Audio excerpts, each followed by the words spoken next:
Alrighty, hello folks. Welcome. This is Dojo Graduates. This is a weekly show that we do here on this channel where we highlight some of the recent grads in our Dojo Training Program. These are players that have went up a cohort that we separate by every 100 rating points. So 3 to 400, 4 to 500, 5 to 600, and so on. Every week we get a bunch of grads, like 20 or so, and so we hop on this show and show their profiles, what they've been working on, take a look at a game or two, and try to give tips for players of similar levels as well to improve and progress in their chess.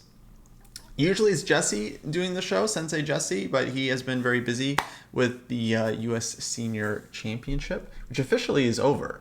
So technically I could have asked him to just do this, but I felt like I should give him a break.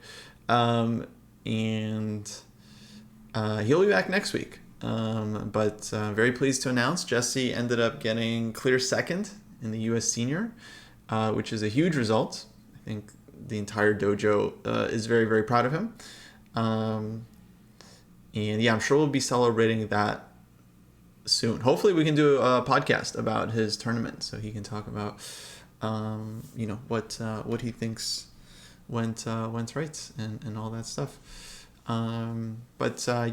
So today I'll be doing the 1,000+ graduates. I have a couple grads from the last show yesterday actually left over, so I'll be starting with those. A few folks in the under 1,000 groups, and then we'll be moving on to the 1,000+. Question: were there adjustments to the table after the FIDE changes to rating? No, officially, I don't think we changed anything. I think we're still just waiting because it's only been a couple months, so we're still just kind of waiting to see how things play out. Because I know people got a boost, but then we would expect people to maybe like drop down a bit if that boost is not warranted or whatever. But no, I don't think we've changed anything. But sorry, as far as the program goes, I mean, in general, I feel like if the program is too hard or too easy, like you can always move up or down a cohort.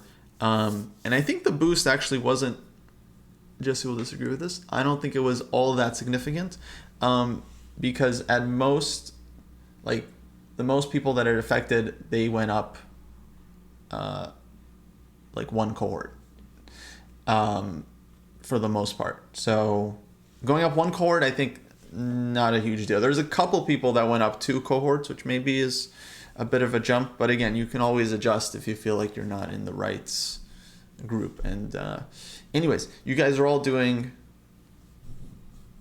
the same amount of work across cohorts. It just scales up a little bit as you get higher, but it's not such a dramatic change that if you take an 1,100 player and you drop them into the 1,300 cohort, then all of a sudden they're just going to be completely lost and behind. So I'm not too worried about it, but we're going to keep our eye on it and see how things play out. Okay, let's switch over to the site. I think I got the site up here. Beautiful. And I think we are in business. Beautiful. Okay, so like I mentioned, I got a couple folks left over from yesterday, the under 1,000 graduates. Let me start with them. So next up is Jeff, graduating from 5 to 600, 6 to 700. 2 graduations in less than 10 days. Let's go. Okay, probably I looked at Jeff's games last week as well. Jeff says, I've gotten better at watching the whole board and noticing some tactics, especially pins and some discovered checks. I still need to play longer games. Yes, Jeff, yes. I've been playing mostly rapid. Need to commit to play long games at least twice a week to analyze positions better. Actually, no, Jeff. 1 game a week is already good. A lot of people play 1 long game a week. Of course, people are busy. If you can get 1 long game in per week, okay, the time control for you guys is G30, 30 plus 0. That's not super long. Maybe you can get 2 in per week. But don't like commit to like, you know, the moon, right? Just like if you've never played classical before, just do one game a week. Start with one game. How about that? Start with one game, then you can think about one game a week, and then eventually you can think about 2 games. Just like, let's start with one. I've also been noticing that I tend to prefer d4 over e4 lately when playing white. I don't know if that has to do with anything, just mentioning here. Yeah, I don't know. d4 is a bit safer, less tactical, so maybe something to that. On another note, the tactics test as first was kind of confusing since the example test was way harder than the actual test. Let's see if my next graduation will come in the next following months. Yeah, on the tactics test, here's what happened. They were designed for high-level players because for lower levels, you guys have plenty of tactics tests. You got your Puzzle Rush, Puzzle Survival, Lichess, the Puzzle Storm, all that stuff. For higher-rated players, the Puzzle Rush, Puzzle Survival is not that great, right? Because you're still like only asked to visualize one move at a time, and you're not asked for variations and all this stuff. So the tests were really designed for high-rated players to give them like an actually useful online tactics training tool. But then we realized, okay, the tests are going to be wanting to be taken by everybody, so we just have to like make sure that all the instructions and samples are accurately calibrated for the level of person that's taking them. But yeah, that's definitely something on our to-do list very, very soon, that I think we're going to update like the instructions, because we did get that note that like, okay, people were going into the test thinking it's going to be like super, super hard. And then the tests at the lower levels, like under 1,000, admittedly, yeah, they're pretty easy. Like we just want you guys to be able to see some hanging pieces and see some mates, and that's it. So it's not going to be like super, super intense. But yeah, we have to adjust the sample so people know what it's like. Okay. Well, nice job, Jeff, on graduating a couple times. Let's check out the profile. The more I study chess, the worse I play. Classic. All right, 820 chess.com rapid. By the way, folks, new icons up here, courtesy of Noob Master. Next graduation is going to be 950. So yeah, we made some progress in the last couple of months. Nice. Let's see the activity. Nice pie chart. Login expired. That's not good. Okay, 1 second, guys. Let me re-log in, and then we'll get back into it.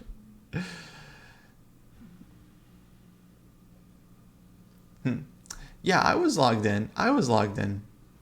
Okay. Nice pie chart here. Nice mix of stuff. Okay, some non-dojo. What's the non-dojo thing? Okay, rapid, playing a lot of rapid chess. That's fine. Books, tactics, chess media. Great. I'm sure that's the Dojo Talks podcast.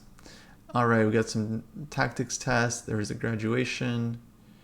Published new game analysis. Nice. And then we had the previous graduation. All right. Great, Jeff. Let's see if we have, I know I looked at a game last week. Let's see if this is the same one.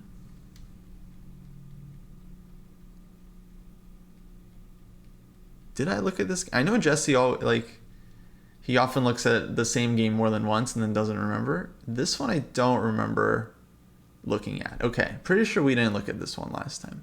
All right, let's take a look. So Jeff's playing white here. These are his annotations. I went with the Scotch opening, while my opponent went with the Philidor defense. Yeah, okay, typical confusion about what openings are. Yeah, we're playing a Philidor. The Scotch opening is something else. A lot of people think Scotch is when you go knight f3, d4. That's not true. The Scotch is when, in this exact position, you play d4. This is the Scotch opening. When black goes d6, now you're in the Philidor. That's just what it's called, and we play d4, which is a very Scotch-like move, but yeah, not exactly Scotch opening. Another reason why we shouldn't put our focus on openings, we should just think about the ideas. It's not that you're playing the Scotch or you're playing the Italian or whatever. It's about you're playing d4 and opening the center. That's what's important here. Bishop c4 also perfectly fine move. Okay, but d4 is great. Knight c6. Bishop g5. f6. Yeah, I don't love bishop g5. Okay, it comes with the tempo. f6 I don't think is the right response from black. But let's say after bishop to e7, our bishop is under attack, and then either we lose time by going back, or we trade and then we bring black's knight into the game. Not that special for white. Maybe a better move here would be bishop b5, developing this guy, because you create some possible threats with d5 or with d takes e5, like winning a pawn. You also get ready to castle kingside. And then if black brings the knight out, then one day you can play bishop to g5 later on when you can like create a pin. It's a bit more active. So probably bishop b5 here would be my choice. Anyways, f6, bishop h4. Yeah, I do think the bishop would be better on e3, agreed. So good annotation here. Bishop g4 and h3. Oh yeah, I should note that this is a 10-minute game. So yeah, Jeff, honestly, it's too fast for these games to really be that useful because you don't have a lot of time to think about your moves. This is something we talk about quite often on the channel. You don't have a lot of time to consider your moves. So it's like you're just going to be relying on your instincts. And your instincts haven't really been developed yet because you haven't been playing chess for very long. How do you develop your instincts? By playing long time control games when you can really like dig into a position and you get bishop g4 on the board, you see this pin, you're not sure what to do. Guess what? You have 2 hours to figure out how to deal with it. You have an hour on your clock to figure it out, right? Not like you have to make a decision in 10 seconds. And then of course, you're often going to make the wrong one. So here, h3, yeah, we play this after a couple seconds and it's a big mistake, right? Because black can take the knight and just wins this pawn. So I appreciate the annotations here, but it's like you got to remember you're basically annotating a blitz game here, which means a lot of your moves are just like instant reactions, and there's not a lot to reflect on because you didn't give yourself a chance to actually think deeply about the position. So that's the problem with blitz and rapid. It's just like we're playing on autopilot and usually just playing the first move that comes to mind, because we don't have a lot of time to think about other things. And that's why we always suggest classical chess, because classical chess is where you can really kind of think deeply on your ideas, really reflect on what you're doing, consider other options, find the moves that aren't obvious to you at first, and then consider them and think about how the opponent will respond, and then come to possibly like better improvements. So that's the big tip here. Gotta play classical chess, because like you're putting in the work to annotate the rapid game, which I really appreciate. Like I think these are good notes, and I think it probably spent a lot, like I think it probably took a lot more time to annotate this game than it did to play it. Yeah, I would say like we want to actually use some of this time actually in the game in classical. Okay, so knight d2, bishop c5, e takes d5. Says this is a bad move because it activates the queen and you lose a pawn. Well, I don't think we actually lose the pawn here. I think after queen takes d5, we just have to defend this guy. Looks like we could just castle and cover the guy that way. So there you have it. But after rook d1, then we're losing. We're losing a pawn. So e d5, actually the reason I don't love this move is because, yeah, simply just like gets the opponent's pieces into the game.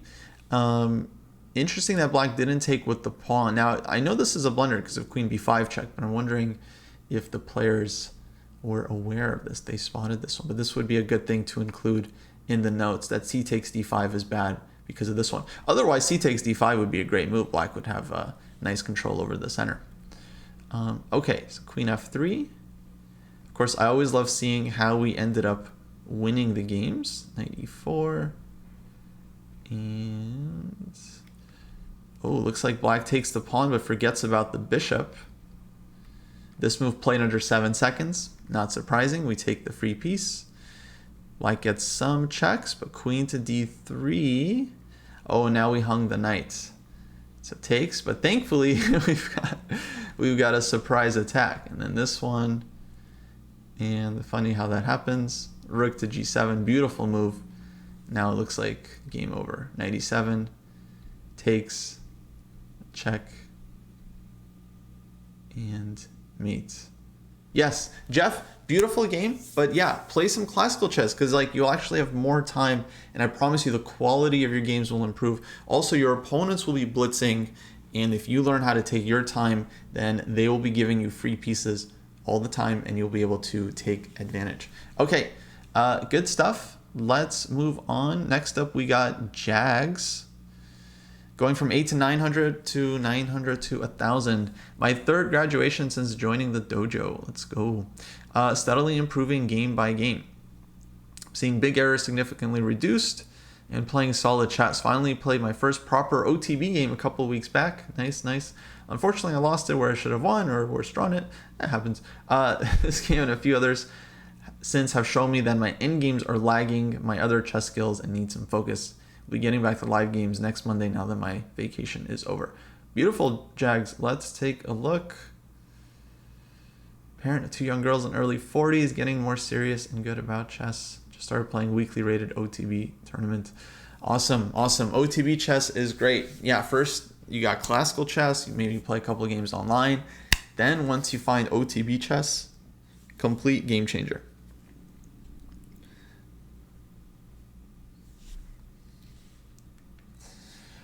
Okay, let's take a look. Activity. Nice pie chart. What are we up to? Learn chess the right way. Book 3 defense. 340 out of 500 done. Nice. That's a great one. Got some tactics tests. Checkmate tests. Blunder games. New game analysis. Awesome, awesome, awesome. Okay, let's check out some games. And let's see, most recent one. Yeah, we got some recent games here. Beautiful. Okay, this is a full G60. Nice. Played a solid match against high-rated opponent, very positional from both sides. These look like, I bet these are elite chess ratings. And we both picked our spots. I felt slightly ahead most of the game. Got into a late end game, and that's when things went wrong. Black found a tactic to grab 2 of my pawns. We decided to drop. I was getting low on time, else I might have continued to play. Post-analysis thoughts. I played well overall, missed a few tactics, which could have put me in a stronger position. A few other mistakes, one which could have been really bad, but the opponent also missed. Just need to spend more time looking for those tactical opportunities. Also with time trouble in this one, or I would have played on. Cool. Okay, usually, yeah, we're used to seeing players play too fast. Here we might see players playing too slow. So, time management. Okay, bishop c4, bishop e7, we go d4. Looks fine. Takes, knight f3. Yeah, I think queen takes, nothing wrong with that, as your notes show. If knight c6, we can take this one, and it looks like we snag a pawn here. And then if something like bishop f6, probably e5 is all right for white. And I don't know, something like queen e7, f4. This is just some random moves I'm making. Knight f3. Feels like we're getting away with this. Knight c6, bishop b5. I don't know, could be sharp. The other thing you can do is you can also just start with knight f3 and then play d4. Nothing wrong with that either. And yeah, actually your notes say queen h5. Queen h5, actually, normally this doesn't like work at lower levels, so I wasn't even expecting this one, but yeah, why not? Why not this one? Take here, and healthy central pawn. We only evaluate as plus equal. I think white actually has a really nice advantage. Like, yeah, we'll lose like a tempo with the queen, but really not much. The queen will drop back, and then the center pawn is quite strong, I think. But anyway,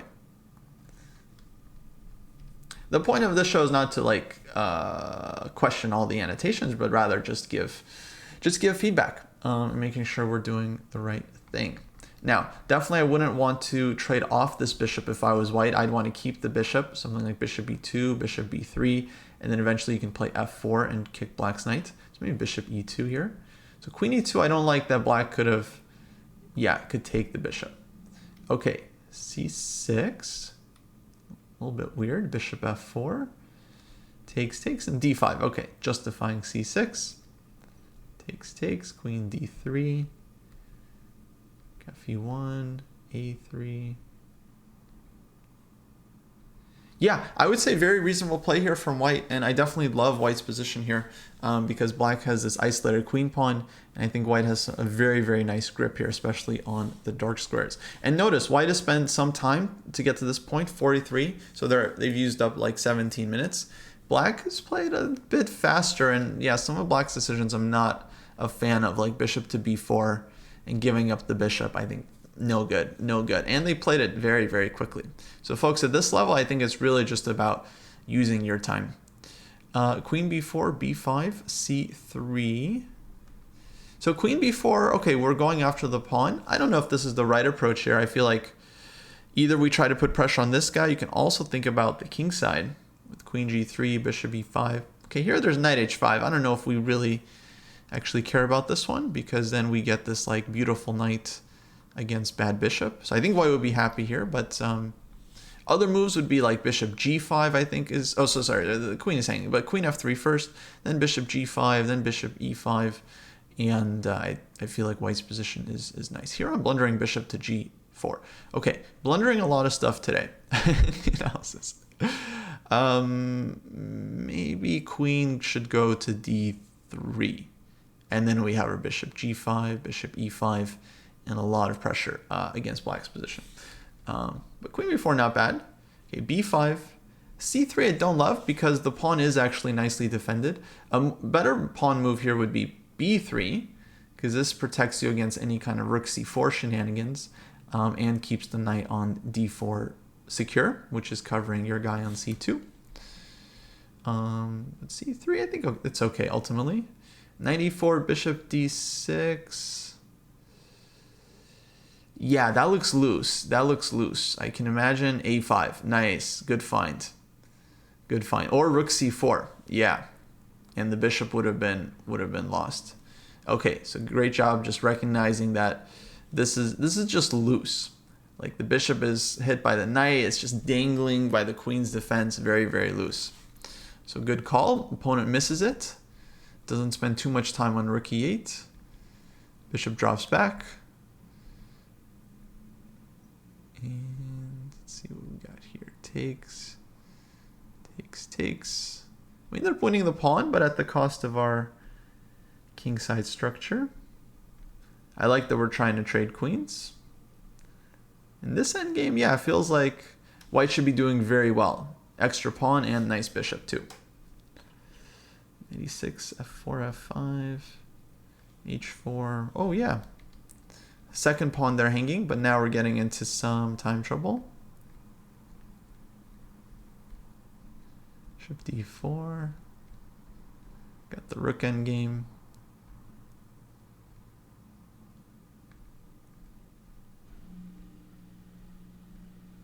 Nice, nice, getting the king in. I think you've played this fine so far. But here, okay, maybe, yeah, we shouldn't give the pawn though.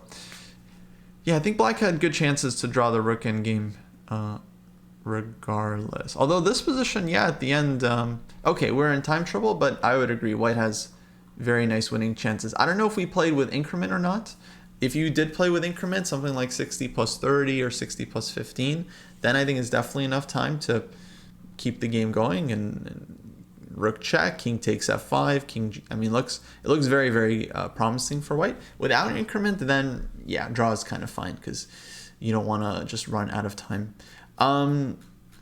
Jags, nice game, very nice notes. Honestly, you just have to keep up doing this work, and I think you will keep improving.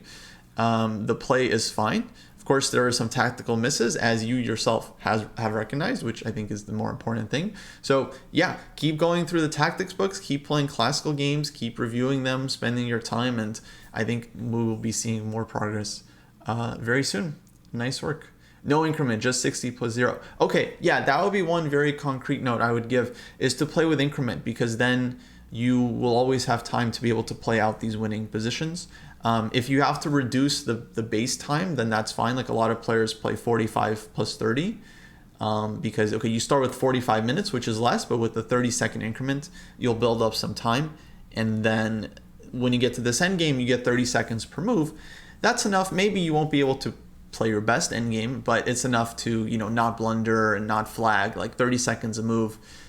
you know, you can find rook b7 check, king takes f5, and yeah, try to finish this game out. So I definitely suggest playing with increment.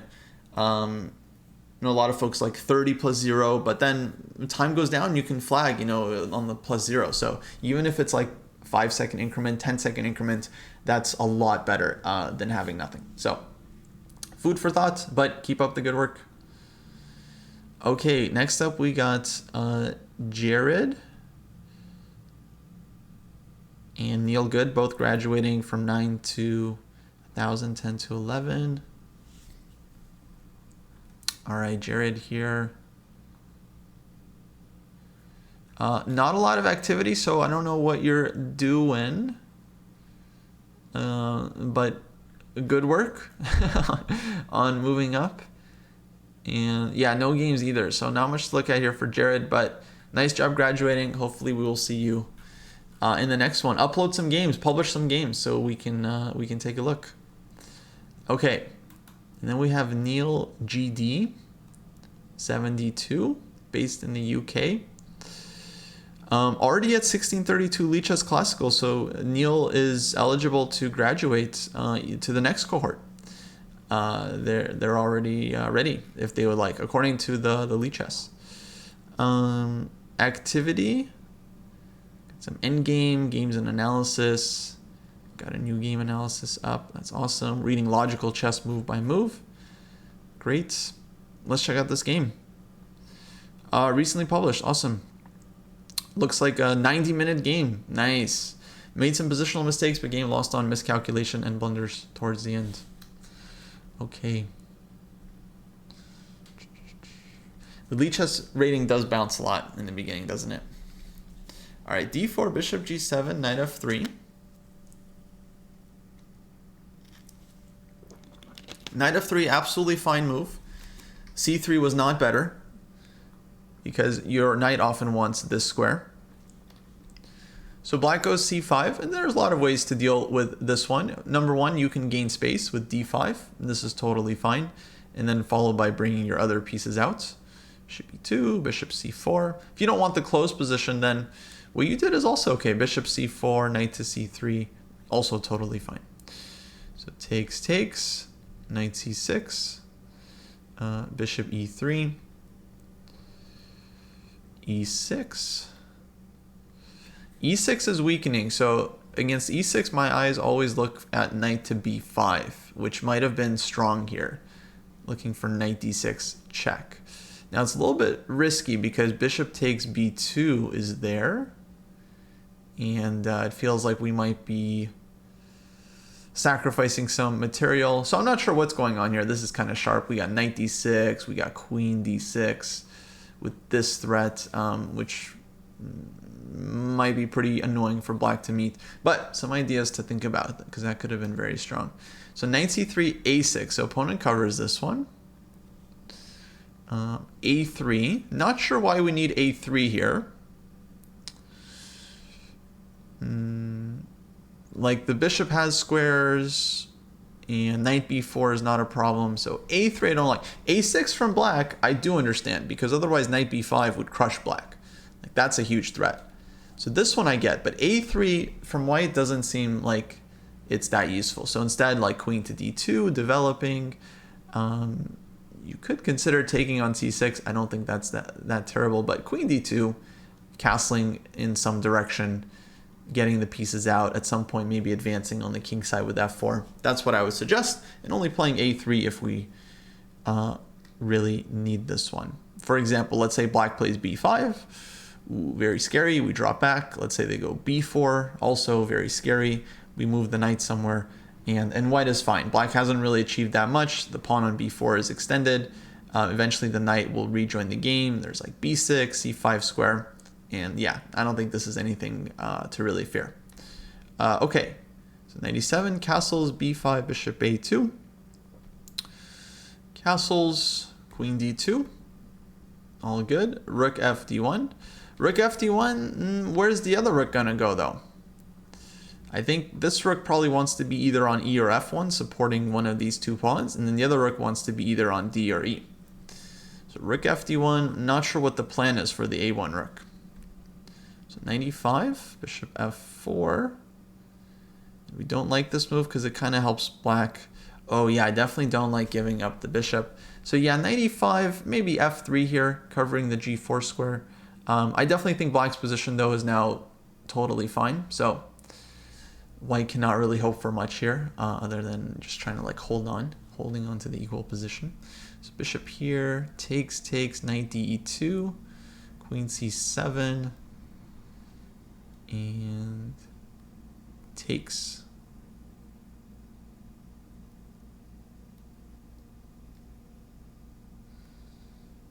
Takes here, takes.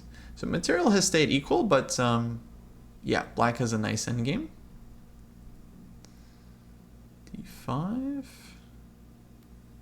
takes here. Yeah, I think d5 is okay, but yeah, maybe it is a little bit weakening, but I think it's fine actually. Should be 5, knight e3, takes. It's a classic battle, 2 bishops versus 2 knights. a4. Oh, black could have taken on d5, which we noticed. Nice. Takes. 5 here, takes. Bishop h2. I could have won this from here, just miscalculations. All right, let's see. f3. I should have figured out my plan sooner. This wastes the tempo. Open up the diagonal for the bishop. Yeah, I don't know why we're playing f3 instead of just taking the pawn. In the endgame, I mean, we're often racing against the opponent. Black is looking to do something with the kingside pawns, and we're trying to run our b pawn up the board.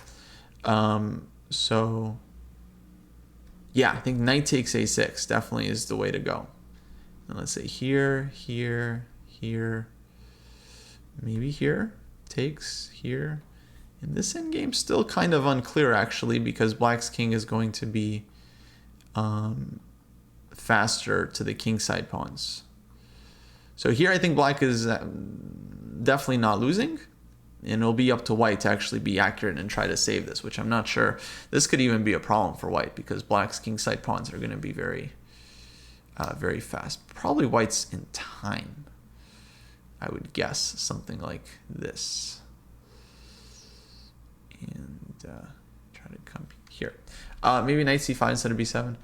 Yeah, I think it's similar. Black can go here and still get on the diagonal. So I think it'll be hard to kick this. It'd be hard to kick this bishop out. So essentially, we should get a similar thing. But it also means maybe white shouldn't be giving up the f pawn. Maybe we should be playing something like f3 here and then knight c5. But yeah, sharp endgame, hard to judge. Okay, so takes here.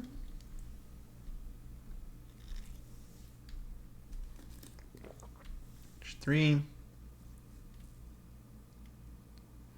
c6, bishop b8. Ooh, bishop b8 is definitely not a good move, because we could have just taken that guy. Yeah, miscalculation and time pressure happens. If we take, we come here, queen. Well, this one's still a draw because black can take your last pawn, and so this would be a pretty easy draw actually, but all good. King d7. Too slow. And black ended up winning this one. Yeah, unfortunate, especially when we have no time. Mistakes happen. But nice game, nice notes. I mean, I don't think you did anything so horrible in this game. It's just like a great game to review. I think actually you pointed out a lot of your own mistakes already. Main thing I would say is just like, yeah, losing time with the pawn moves is a big thing. And of course, some of the positional decisions, giving up the dark squared bishop, maybe not best. And of course, the endgame as well could have been improved. But keep up the good work, Neil. Keep playing, and I'm sure we'll see you back here soon. Okay, folks, that wraps it up for the under 1000s. let's get into the 1,000+ graduates for this week. Starting with Saina Berga. 1,000, 1,100, 11 to 1,200. Chess.com rapid rating around 1,400. Next graduation 1,450. Got some Polgar mates in. Books, Polgar mates. Nice. Good work. Any games? One game uploaded. Nice. Awesome. All right, something to look at. Let's take a look. So we are black in this game. D3. I think D3 is fine. D3 is fine. Knight G5 is a move as well, but D3, nothing wrong with D3. Because white's not winning from the opening, so they can develop comfortably. D6, Knight D2, castles, Bishop B3, D5, castles, Knight A5, C2, Knight G4. Yeah, I don't like Knight A5 here actually because white just drops the bishop back, and then now they're threatening B4, and we just have to move our knight back, and we didn't really gain anything. So I think what's happened here is that, or what's happening is that we're being way too ambitious as black. The opponent hasn't made one bad move yet, and we're already acting like we should be like winning this game, right? Which is unrealistic expectations. Everything white has done is absolutely fine. They've developed their pieces. They're controlling the center. Knight D2 is also okay. It blocks the bishop, but this is only temporary, as the knight will eventually make its way to F1 and G3. So there's no reason to think that black should be winning here or anything like that. D5, this is the first move that's actually questionable. I like that we annotated with a dubious. I think that's objective, because here black is the one that's lost a tempo. And so, yeah, better moves would be, I don't like bishop G4 because with the knight already on D2, the pin doesn't do that much. A6 is fine to create a square for the bishop so that you're not getting hit with D4. Bishop B6 is also fine so you're not getting hit with D4. Rook E8 and followed by bishop E6 is okay. Eventually black can play D5, but I would probably go with rook E8, bishop E6, and then think about D5 later on, like if white drops back with bishop C2. Okay.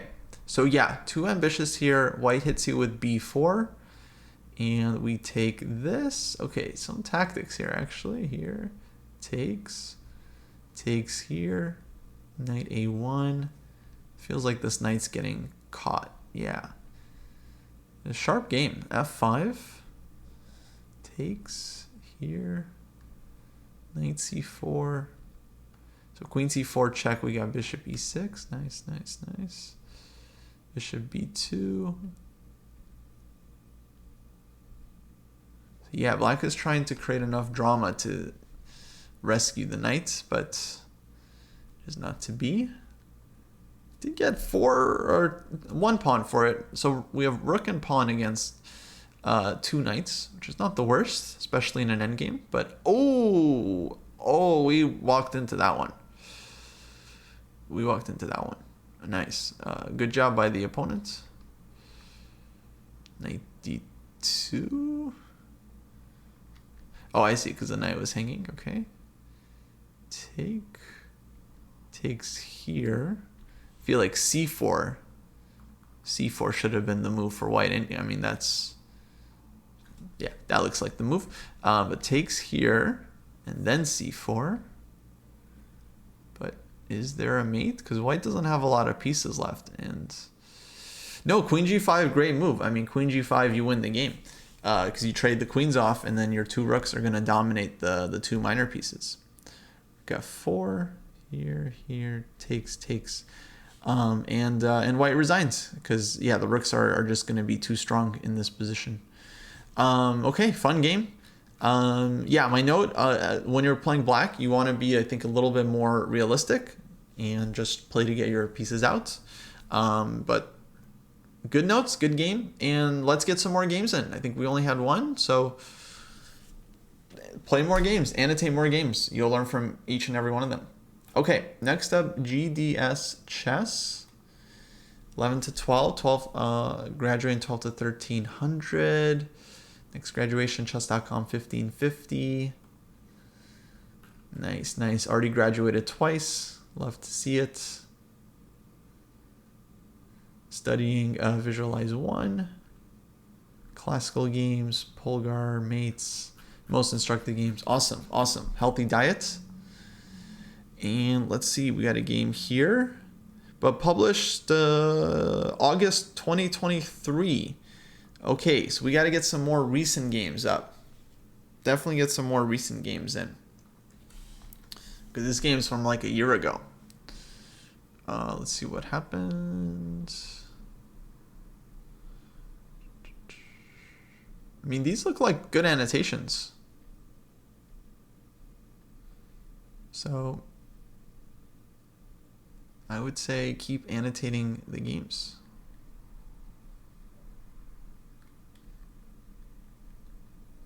All right, looks like we lost a piece and then we were just down a piece. How did that happen though? I just want to see. So knight c5, queen e6. Up until here, I think we're okay. Bishop d2, queen g6, rook c1. And now we go back because we were worried about bishop h5. Yeah, definitely if we're worried about this one, then we should go h5 ourselves. Because not only you get some space on the king side, but you can create some attacking chances. You got this bishop g4 idea. And then I think black's position is okay. Got knight e4 coming. And yeah, but anyways, okay, this is an old game, so I don't want to spend too much time on it. G4, B4, and we sack the piece. Piece sack probably not great, but I respect it. I respect it. I mean, I think probably we should go back, which doesn't look fun, but yeah. It was a good try, but yeah, the issue is white just kind of defends with queen e2. But that's okay. Anyways, get some more games in, and good luck on the recent graduation. Okay, next up. Oh wait, let me go back. Oh man, again with the expired login. Okay, we're good. Gotta find the recent graduation. Arita Rakshit. I'm starting to gain more knowledge on chess. Community has helped a lot. Awesome. Glad to hear it. Software engineer by profession, chess player by passion. Started competitive chess 2 years back. Want to improve so that I can at least be district champion. I love the game. The game is life. Nice, nice. Glad to hear it. Okay. Cool. So we've graduated up to the 12 to 1300 cohorts. Lots of activity. Love to see it. And we got a game. We got a game. Let's go. Let's check it out. All right. I think we're playing white here. Okay. F4, my favorite bird opening to surprise opponents. Nice. I like some bird openings too. Looks like this was rapid game, G15 or 15, maybe with some like 15 plus 10. Let's definitely play some classical chess, so we can improve further. Okay, so we're playing this kind of F4 B3 thing. Totally fine. H6, bishop E2. Bishop E2 I think is okay. As I see, we have a note here from being better at chess, so that's said the same thing. Bishop e2 is fine. Rook g8. Okay, opponent is playing very feisty chess. G5. Now, I'm not sure about knight c3 because that blocks our guy. Okay, let's see what happens. G5, rook g1. Takes here, g3. Ooh, and black gives up the bishop pair. That's definitely not great. Yeah, I think some strange decisions from both players. But I like how this turned out for white. So, yeah, rook g8. How we deal with this one?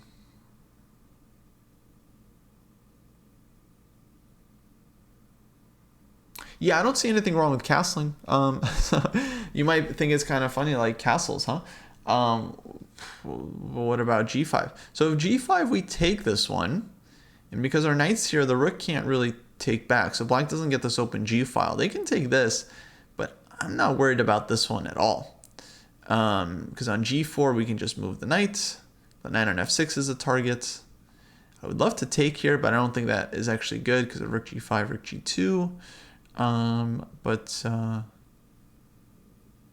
Yeah, I would think white's fine here. Just the question of how to develop this guy. Maybe knight a3, knight c4. So something like g4, knight e5. This knight can come out to c4. Still, it's going to be some awkwardness with d5. Not sure if I really love this opening for white. Maybe that's why I'm struggling with figuring out how to develop the pieces. I guess d3, knight d2 maybe at some point. But anyway, rook g1, not sure. It feels a little passive.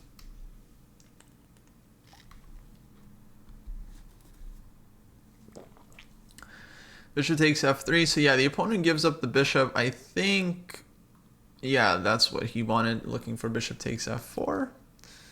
So knight e2 looks okay. d3, getting the queen out. Okay, d4, queen d2. Yeah, I feel like I like how white played this. Could have been better, but I think for the most part it was okay.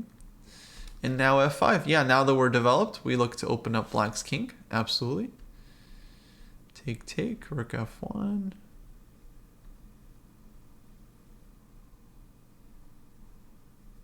And okay, game got very sharp.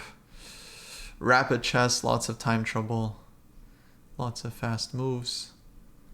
But I think we eventually got the win. Okay, great game.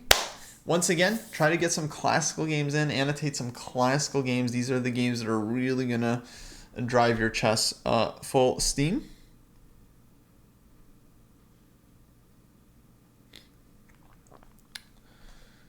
And yeah, hope to see you back here for another graduation. Aritra, keep up the good work. Okay, next up we got Wild Rook. Going from 11 to 12, 12 to 13. First graduation after a month or two doing the program. Nice, focused a lot on tactics. Pattern recognition, my ability to calculate has improved a lot. Still struggle with calculating long lines or in complex situations. Multiple candidate moves and opponent responses. This leads me to slowing down a lot, sloppy thinking, losing track of what I've already calculated, feeling overwhelmed. Ideally, I would like to focus on calculation now and be more systematic and efficient in my approach. Though this is hard work, it can be difficult to improve. Two blind spots I've been slowly improving are missing central pawn breaks and timing them well.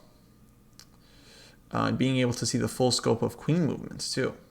I've played a few casual OTB games since joining the dojo. I found it quite difficult to see the board compared to playing online. Yep, and my skill levels seem to drop significantly. Very common.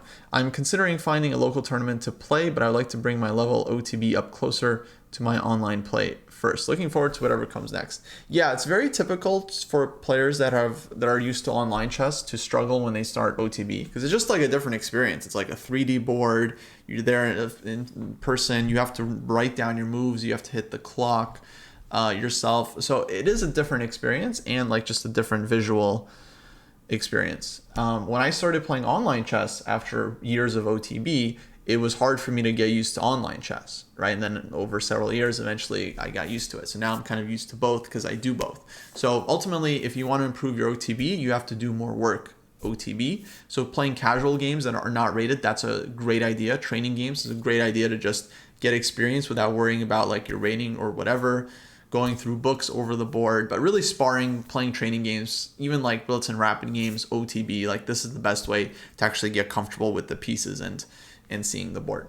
Okay, let's check out the activity.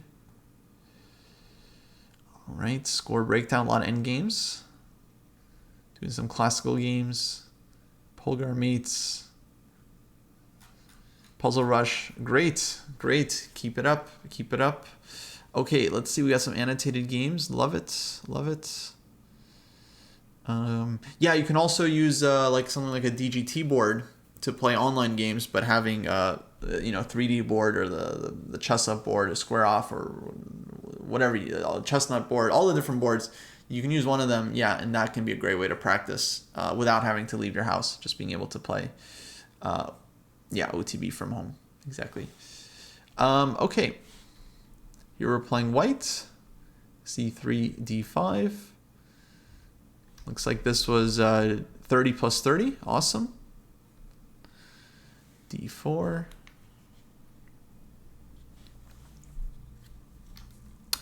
My knowledge of the Alpine is not my strongest relative to some other openings. That's okay. It tends to be good enough. Yes. That said, in this game, my opponent tested me more. It would have been helpful for the time manager to know a little bit more about this line because I ended up needing to spend a good chunk of my time in the opening and middle game. Yeah, sometimes that happens, but that's okay. And then you learn from the game. You have more experience for next time. And then you can, of course, you can always play longer time control games because G30, this is like the lowest of this is the fastest of the classical, right? So you can, there's nothing wrong with playing G45, G60, eventually as you move up to the program. In fact, I think starting from like the 1200 cohort, the suggested time control is 45 plus 30. So if you're already finding like you're getting into time pressure with G30, play longer games, by all means. That's what classical chess is all about. And yeah, playing OTB I think is definitely a good tip for playing online games too. But let's see. So here, bishop G4. Bishop E2 is fine. So yeah, opening book recommends D takes C5, which you can play. But yeah, the question is, do you really want to play the endgame? You don't have to. Is what I'm saying. Opening book is not going to be the oracle. Bishop e2 is a perfectly reasonable move, just developing your guy. So if you want to play this, I would say you're fine. All right, we're not preparing for a world championship match. Like just playing normal moves here, I think you're absolutely fine. So takes e6, knight c3, good move. Bishop b4, castles. Now the queen is hit, so queen a5. Here we go, h3, okay. So takes, and then g7. Well, I could have taken on c3, although admittedly it'd be risky to take this pawn. I'm just curious if we had this one in mind. Yeah, so I love the notes here. Great annotations, like detailed. And let's see here, queen b3. Or we're also thinking about d5 takes, knight takes d5, rook d8. So you guys are analyzing and you found bishop b5. Beautiful. Beautiful. This is exactly why you do postmortems. Maybe this move works, maybe it doesn't, but it's a beautiful move regardless. Love it.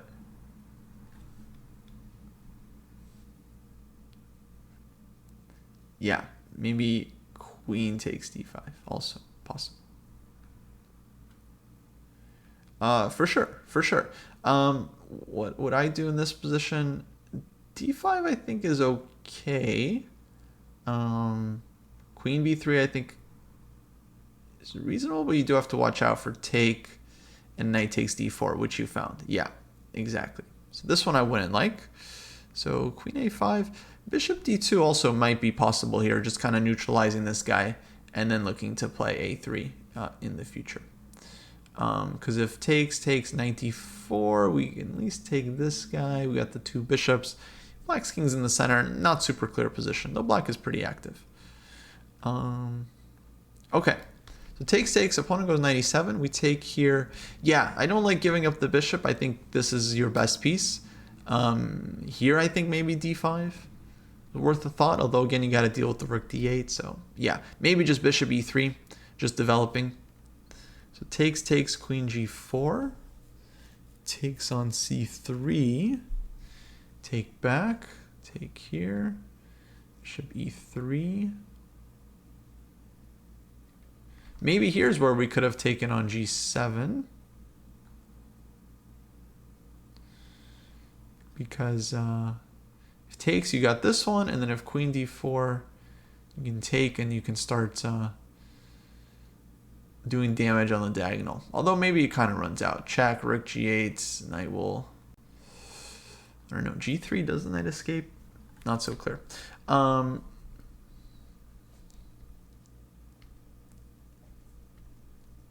could have taken, but bishop e3 I think is fine.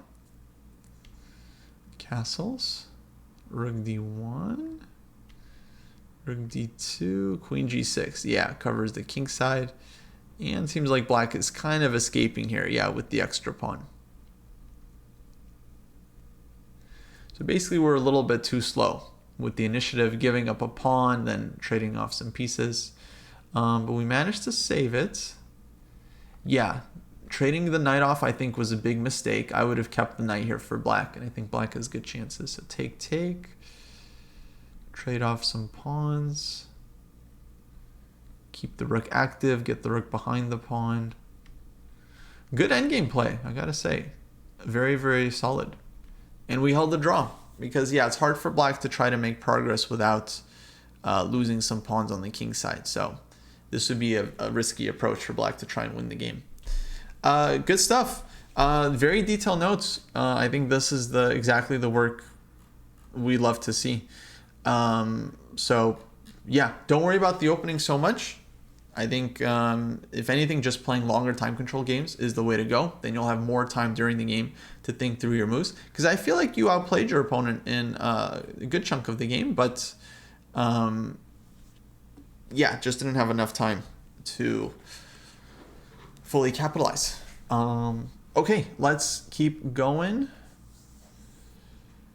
Next up, we have NKM. Going to 12 to 1300.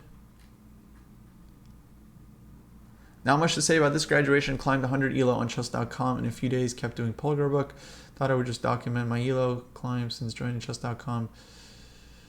Starting to play chess because it seems like this course is really working. Can't believe how fun chess is. I wish I started playing sooner. Yes. Nice. Great job. Congrats on the graduation. Let's take a look. Activity. Okay, classical games and tactics.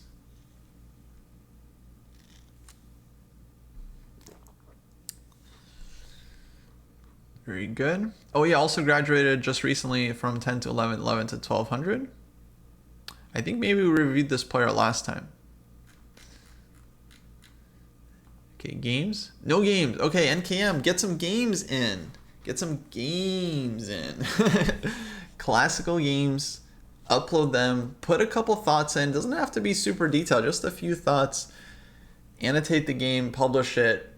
Just doing that is what helps you to improve. So you don't have to win the game, you don't have to lose. It's just the process of putting in your games, writing a couple notes on them, looking at the games, looking at some of your moves. Sometimes we look at our games with horror, and I understand that. It's like you look at your game and you're like, how could I blunder this many pieces? It happens. I have games all the time that I'm just ashamed of, just pure shame and disgust with how I play the game, and that's fine.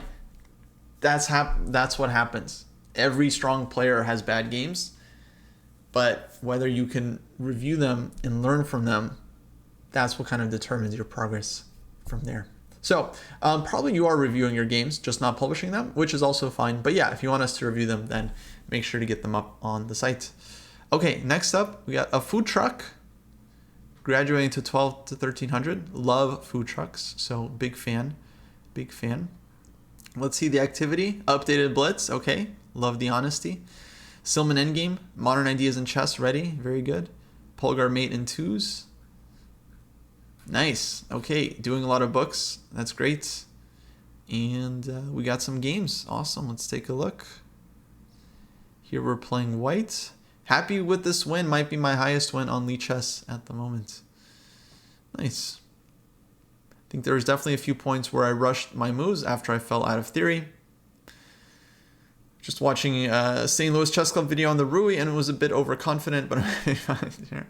All right. You guys can watch opening videos in private. That's no problem. Okay. Bishop b5. All good. Bishop c5, rook e1, c3. c3, nothing wrong with c3. Playing for d4. If black plays bishop g4, then true, it'll be hard to get d4 in successfully because the pawn will be hanging.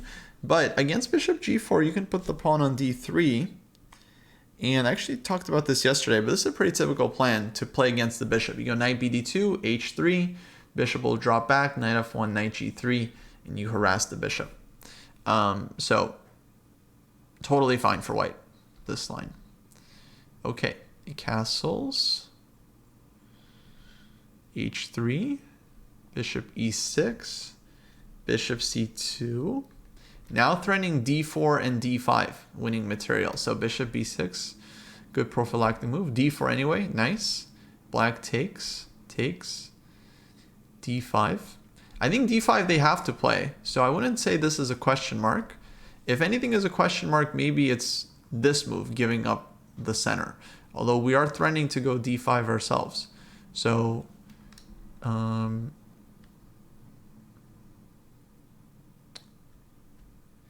So yeah, I would think if black wants to deal with this one, they either have to waste a move like bishop d7, which is not ideal, but d5 here I think is fine. Or maybe this whole reaction is fine, takes, and d5. Yeah, because otherwise why would we just be winning a piece or gaining a lot of space?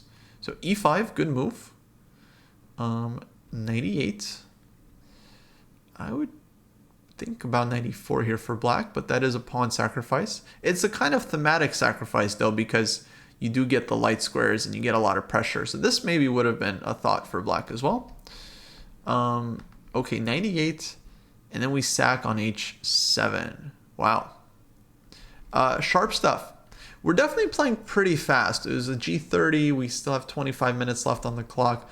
We only spent like a minute and a half on the sacrifice, or like 2 minutes. I would have spent a little bit more time here, although it's not really easy to judge the results, but I probably would have spent more time. Okay, so takes, knight g5 check. Yeah, so queen c2. So this would have been a better move to just win your piece back. And yeah, so here. Right, so one thing I would have a question about is king g8. Because if we go queen h5, then there's bishop f5. And black is actually covering their caboose. So probably queen c2 white still has. And then you can win the knight. But this is an important detail to think about. Okay, so here, queen d3 check. Now white's attack looks pretty strong. f5. And we take. Black takes, and rook e6, game over. Okay, wow, nice. Yeah, so bishop f5, black had a better defense like this, and maybe we should have just taken this guy. This might just be an easier move for white to play, because we win back our material, and then we're winning more stuff. We have knight f4 check. So ef6, I mean, it looks very thematic. If black has to play bishop f5, I don't know what's going on here. Okay, I see we have some computer variations. So look, be careful with the computer variations, because you're not giving yourself a chance to really think about the complications. Like, the computer will find all these moves really easily, and that's great for them. You know, we're all very happy for Stockfish, but we're trying to work on our ability to find these moves.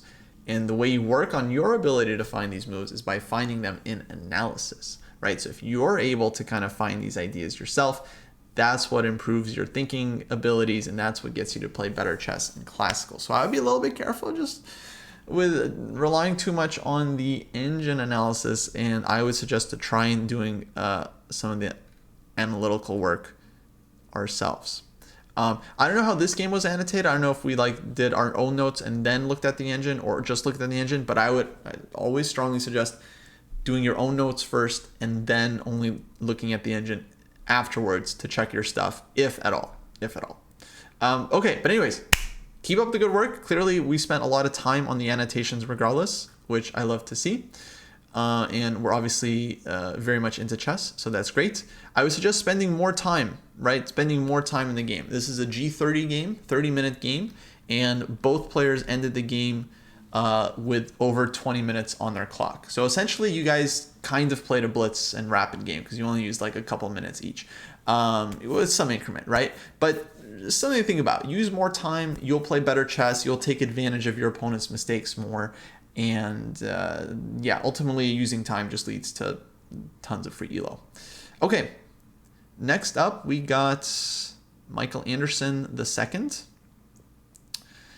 13, 14, moving up to 14, 15. Okay, preferred ratings, USCF, nice. After my last tournament was rated, my rating went up to 1462. Great. So I thought I'd finally graduate. Yeah, absolutely. Once you hit the rating, time to graduate. Even if you only hit it for one tournament or whatever, once you hit it, you've made it. You're there. The most difficult obstacle I faced is how nervous I get playing OTB, especially against high-rated players. Yeah. After scoring a couple wins recently against high-rated opponents, I finally feel that nervousness going away. For sure, this is a big thing I think rarely gets talked about. I think super important. Nerves during the chess game. It's such a big thing. And I feel like nerves actually decide so much, especially in the last round. One player just gets a little bit more nervous than their opponent and then ends up blundering or playing badly. And yeah, we see all kinds of like dramatic turnarounds. Even in just like high-level events, the best players in the world, they can get nervous and collapse under pressure. Candidates, super nervy, world championship match, all these tournaments. So it's a big thing, and I don't have any like huge solutions, but I think it's just something we actually need to think about more, because it's like there's no obvious, like if you want to get better at tactics, you do tactics. If you want to get a better strategy, like you read books. If you want to get better at like handling your nerves, there's not like a clear, it's like, yeah, you have to play chess, you have to play tournaments, gain experience, but that takes time. It's not just something you can just like do. So it is a thing. I often suggest to try and focus on your breath during games, especially if you feel nervous. Just try to take deep breaths. So like slow down, especially in a classical game, you have time.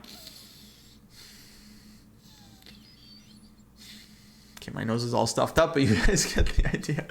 So deep breaths, try to relax yourself. And remember that high-rated players are human just like you, and they're very fallible. They're very. I know some IMs personally that are quite terrible at the game.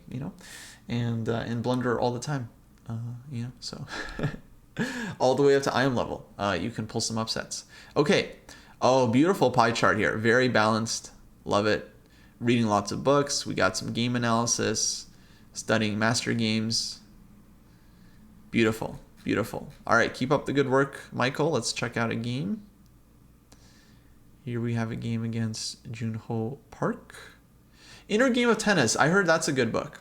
Yeah, Inner Game of Tennis. Actually, I should check that out, because maybe that's a good one for us to think about adding. Okay. Chicago Class Championship, round 3. Okay, we're getting into the OTB events. E6. D3, Bobby Fischer approved, King's Indian attack. Okay, fine. You do you, boss. You do you.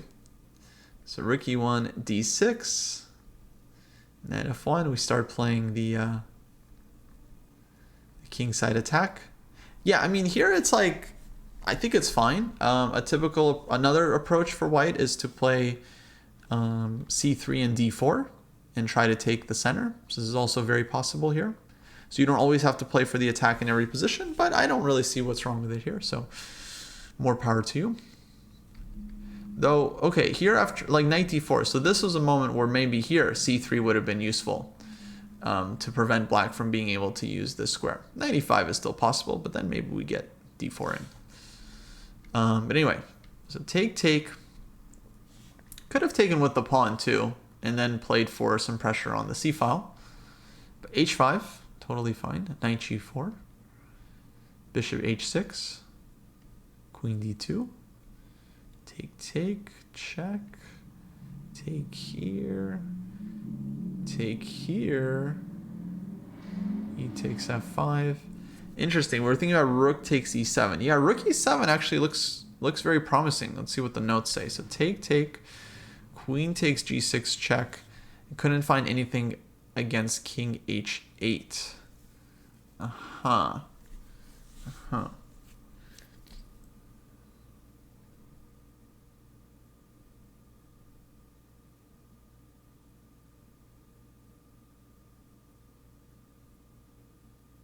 Yeah, no, I do think actually there's potential here for white. So one idea would be knight h6. But maybe I would start with this one. And then if takes, like bishop e4, I think white has really good attacking chances here. King g2, rook h1. This looks very scary for black. So for example, like queen g7, we give check, we give this one, and already black has to give back the exchange. So I think white would be at least happy there. Yeah, up a pawn. After takes, queen takes, knight h6. Here it's less clear. I think we do have some potential, like queen g7, queen h5. And then again, the idea would be to try to get the rook in. Here black's king is kind of awkward, like queen h7 they might have to play, king g2.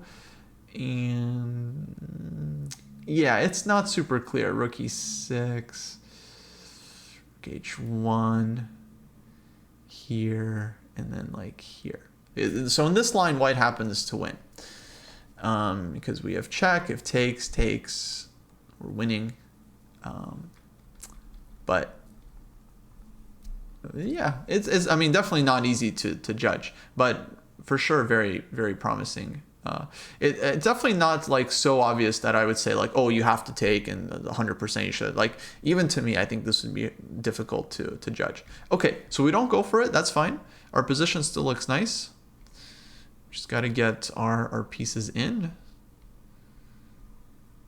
Queen f3. Okay, not sure why we offered the endgame all of a sudden. I feel like we should be attacking knight f3, knight g5. But anyways, here, g4, e6. Okay, definitely black could have taken this one, honestly, and just gotten 2 rooks for the queen. I think black is doing okay, but all right, here, g5. Yeah, definitely at this point, maybe give the queen. Knight g4. Ooh. Check. Oh. I think I know where this is going. Nice. I heard my opponent say nice trick under his breath. That's funny.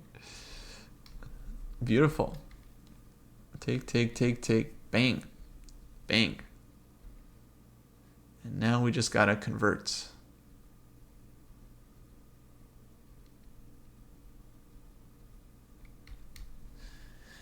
Awesome. Okay, great game, Michael. And yeah, I think wins like this should definitely help in terms of making you feel more comfortable facing higher rated players. So keep up the good work. All right, next up, we have Anton moving from 1500, 1600. Nice. Go, Anton. Activity. Good. Lots of stuff. Tactics tests, checkmate tests. Chess tactics from scratch, annotate games, game analysis, classical games, program mates. Beautiful. Let's check out a game.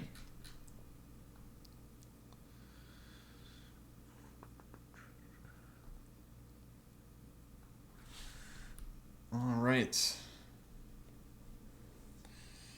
Oh, sorry, Foods Chess. I missed the question. Throwing in bishop takes b7 there.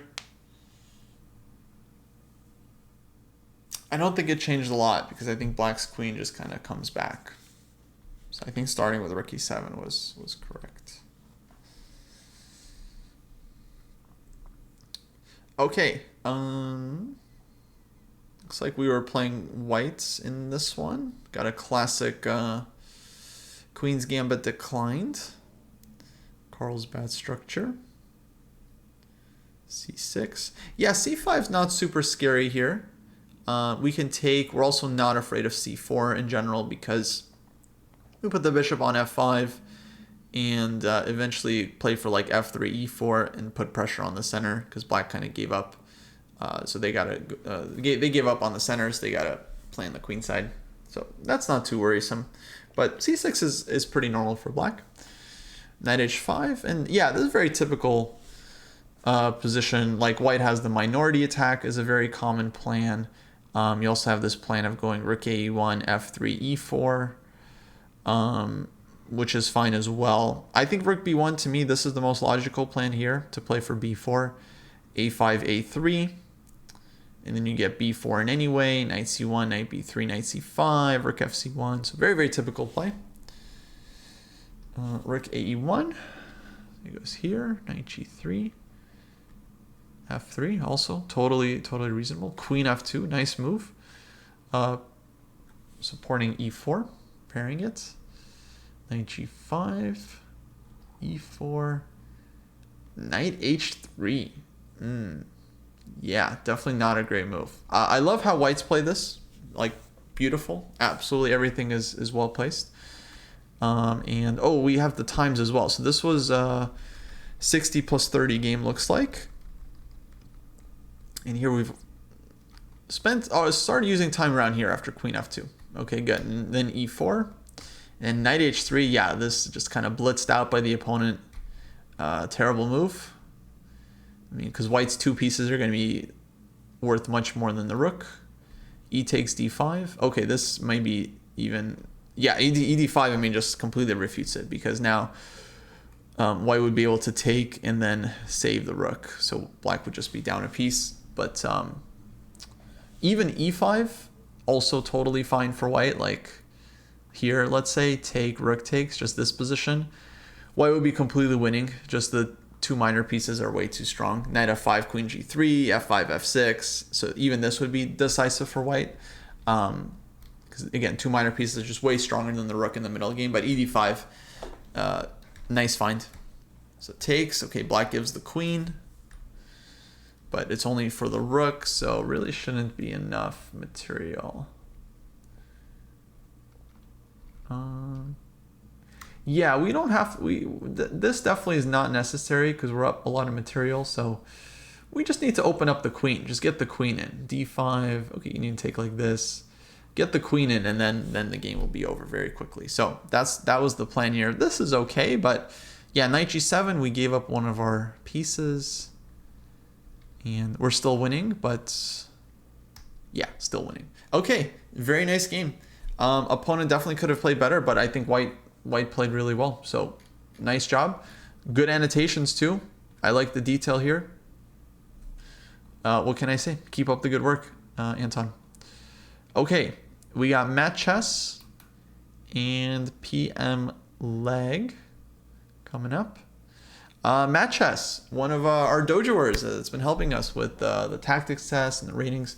So shout out to Matt. Graduating second time to 1800. Very psyched that my Elite Chess Classical rating is no longer provisional. Nice. Huge thank you to my training partner Gibbs and Friday, who have been tremendous help.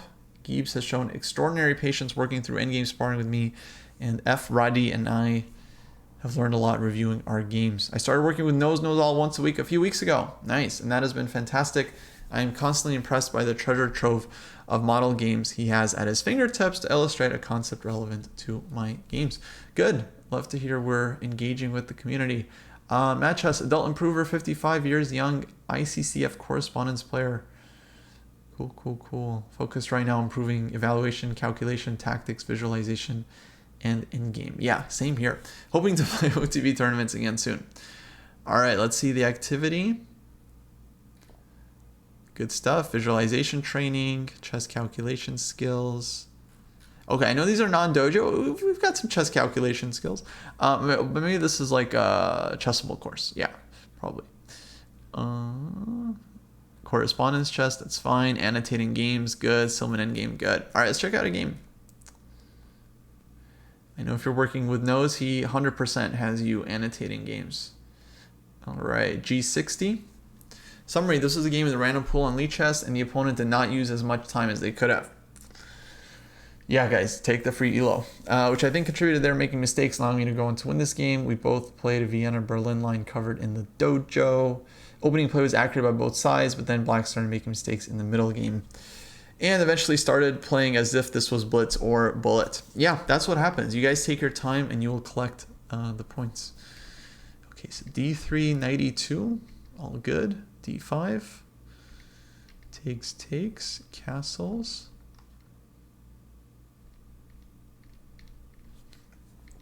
Bishop E6, takes, F4. Yeah, I think we're still following the aggressive repertoire here. Castles, takes, and F5. Yeah, this position I think is quite interesting because white has this natural plan of knight G3, knight E4. Black typically plays F6. And then white often goes like king H1, G4, G5. Exactly. So you can get some interesting attacking chances here on the king side. Okay, bishop A5. Bishop B6. Queen G4. Okay, so we lift the queen and rook.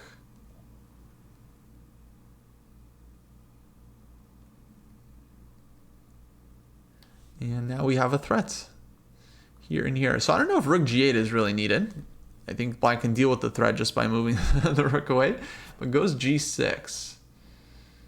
So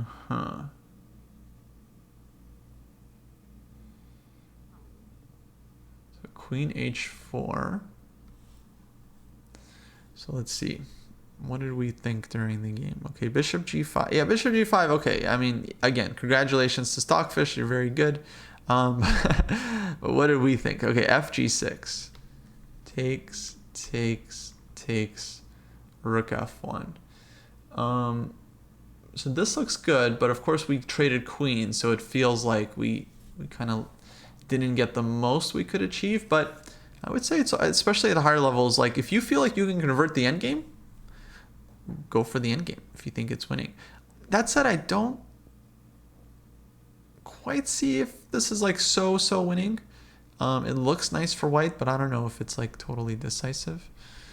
What would my choice be here? Bishop G5, of course. No, I don't know.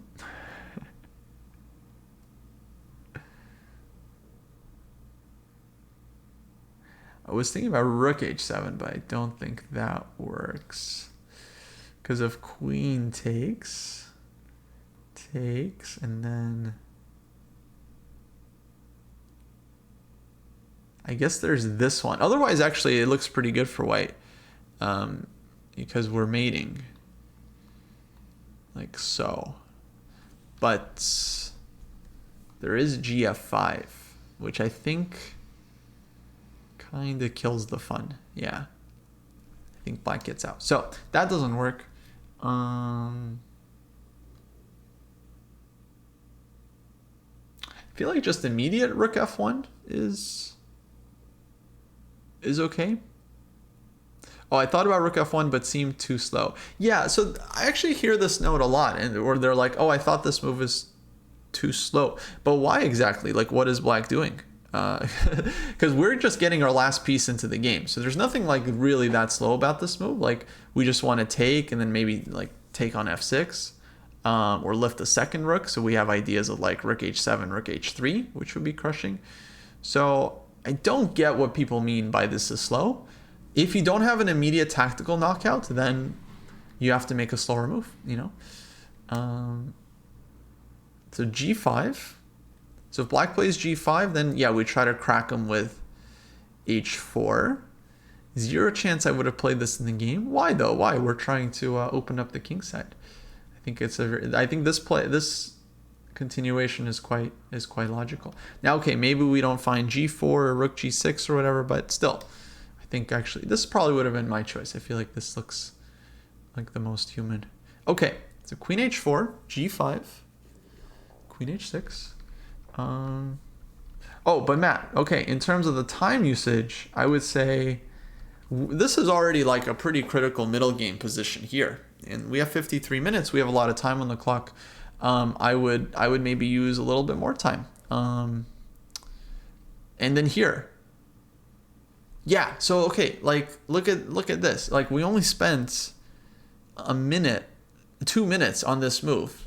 And look at the level of analysis you put in. Look at how much time I spent. Like I spent more time in this position just kind of just gently analyzing it than we even spent during the game. Not good. Not good. If during the game we realize this is a critical moment, and it's like, okay, it says I thought about Rook F1, but it seemed too slow. How long do we think about Rook F1? I'm now realizing, how long do we think about this, right? Okay, for me it took maybe a minute, 90 seconds to figure out Rook F1 is a pretty decent move. Maybe a little bit longer. For you, it would probably take longer than that, right? So you have time on the clock. I would say use it here, especially here. I mean, like as far as critical positions go, you're attacking, you have some chances, like you're already looking for sharp tactics like FG6, you're already calculating, spend more time. Yeah, if we're going to calculate, this is the moment where you spend 10-15 minutes trying to figure out a continuation, because if you find something strong, game might just be over, you might just win. And then okay, if you don't find something strong, you can still try to find the best chance to put pressure. Okay, so here, wait, here, rook d6. Okay, this gives the exchange. So now the game kind of switches to a more technical phase because we're up material. So we don't really need to checkmate anymore. Now we just need to activate our rooks. But I still like that. This is very unique. Rook g7, okay. Queen h5. Yeah, try to get rook g4 and to trade off the rooks. Exactly correct approach. Takes, and then just gives you the endgame. Yeah, endgame I think should be really nice for white. We get the rook back. And okay, king just walks in and everything on the light squares. Except for the last move. Poetic. Yeah, Matt, nice game. Okay, yeah, my big note there is just spend more time in the critical moment. Like, the level of analysis you put in here is great. Okay, I'm sure I understand a lot of it was given by the engine. It would be good to do our own analysis. But, yeah, spending more time during the sharp moments. Absolutely something we have to do. They might have queen g6. Queen g6. Let me just quickly check. Where was that?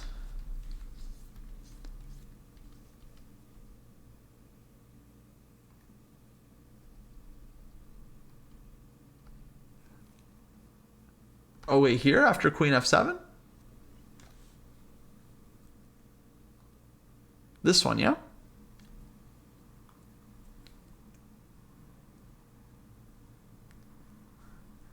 Looks nice to me.